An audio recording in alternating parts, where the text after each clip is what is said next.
So in today's video, we are talking about the RTX 5080 and my experience from it, from upgrading from my 4080. Quick answer, short answer, whatever it is to make this video go by super fast. Don't buy the 5080. Don't buy any 50 series cards. Stick to your 4080 card or whatever. And yeah, that's it. I'm done. I'm done.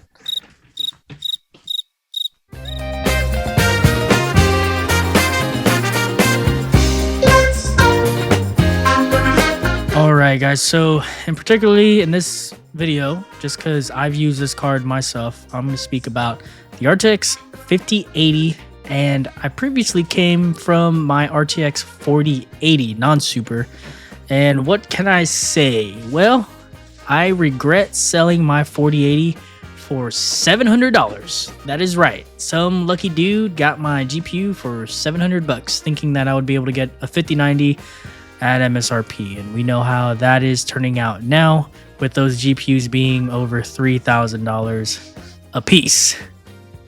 Yeah, it's terrible. Yeah. So the particular 5080 that I got lucky to being able to grab was this guy, the RTX 5080 Gaming Trio, which here is that GPU. Oh, NVIDIA's Studio app is taking away, but I've been using this particular GPU in my gaming system for one, using the Studio app, just like how you guys are seeing this right now, and on top of that, also you guys see Peter Piper back there, also with rendering videos and gaming videos that I actually edit and record on this PC with that. And I just want to share you guys some of the benchmark results, right? Just because, like I said, I came from the 4080, now I'm on the 5080, and these are your numbers, right? So one reason why I was so compelled to upgrade my GPU and sell off my 40 series GPU or my 4080 was because of the major jump that you would get from going to a 4080 to a 5090, right?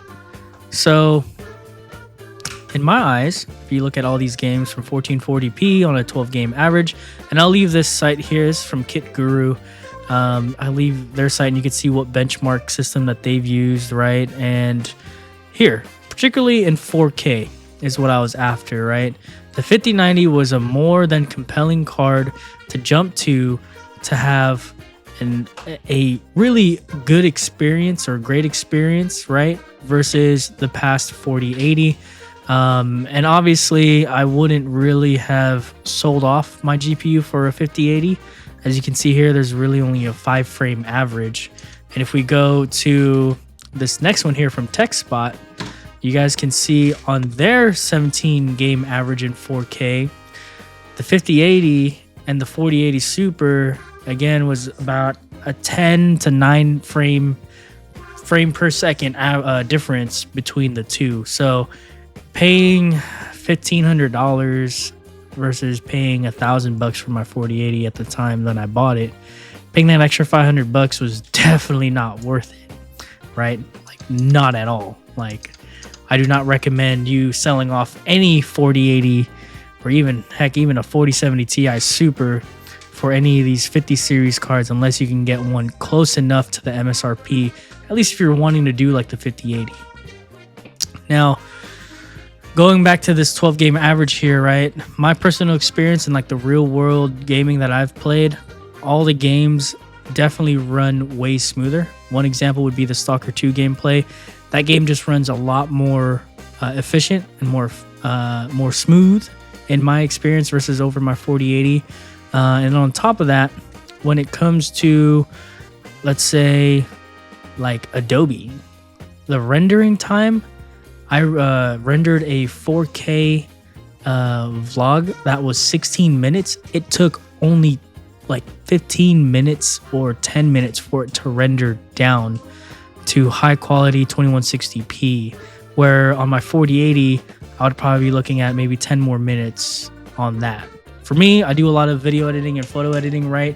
I've also noticed that in Adobe Photoshop and Lightroom, my desktop is just more responsive, right? It just runs better. And actually, I have a surprise for you guys, come Saturday, I have something coming in the mail, and the whole setup is going to get a whole new upgrade, and you guys will find out what that new setup is.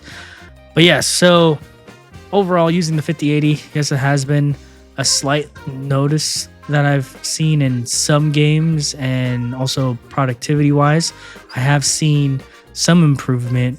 But was it worth paying an extra $500? No, definitely not. If I could get my 4080 back, I would. I definitely would hang on to that. And that's what I'm saying. If you're on a 4080, 4070 Ti Super, or even a 4090, just don't buy these. I'm trying to find a way to where I can actually return my current 4080, the Gaming Trio, and go to a cheaper version of the 4080, right? Or sorry, 5080, or maybe try and scoop up a 5090. But we all know that those things are starting at $2,700 now, and it's not gonna get any prettier. But yeah, looking at these games, benchmarks and stuff like that at 4K. Again, if you're wanting a better experience, or in this case, I had a 3080 prior to this, right? Going from my 4080 to my 3080. The 3080, if you're on a 3080, 3070, anything 3000 series, yeah, definitely spend some money. Try and see if you can get a pretty good deal on the used 4080 or higher. I don't think going to any other GPU at this point is worth it unless you find value in the DLSS support, as well as some of the frame gen, which I've used personally in Indiana Jones, and it's okay. You definitely need a good base frame rate, right? Somewhere in the closer to the 60 range, or maybe as low as 50, for it to be effective in use case in real world. But that part of it's pretty cool.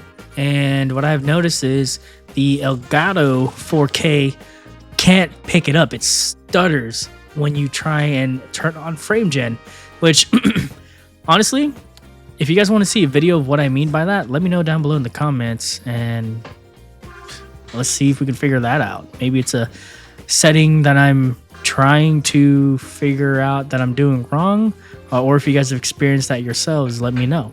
So again, I really want to focus on the 4K performance, just because that's where I believe the 5080 is geared to, right? These are your differences here in their 12 game benchmark. Personally, I've played Horizon Forbidden West, right? These anywhere from 7 to upwards of 23% in gaming performance. Yeah, it's nice, but again, do you think it's worth paying $500 more? And then here's the cost per frame in the euros, right? Lower is better. And let's go back into the 4K. As you guys can see here, the 5080 starting is closer to the top, where lower is better. And this is where I'm saying for a 4K GPU, this thing does make sense if you can get it closer to the MSRP, but you can. And this is where it's at. So cost per frame for current retail pricing, right? Here we go back into 4K.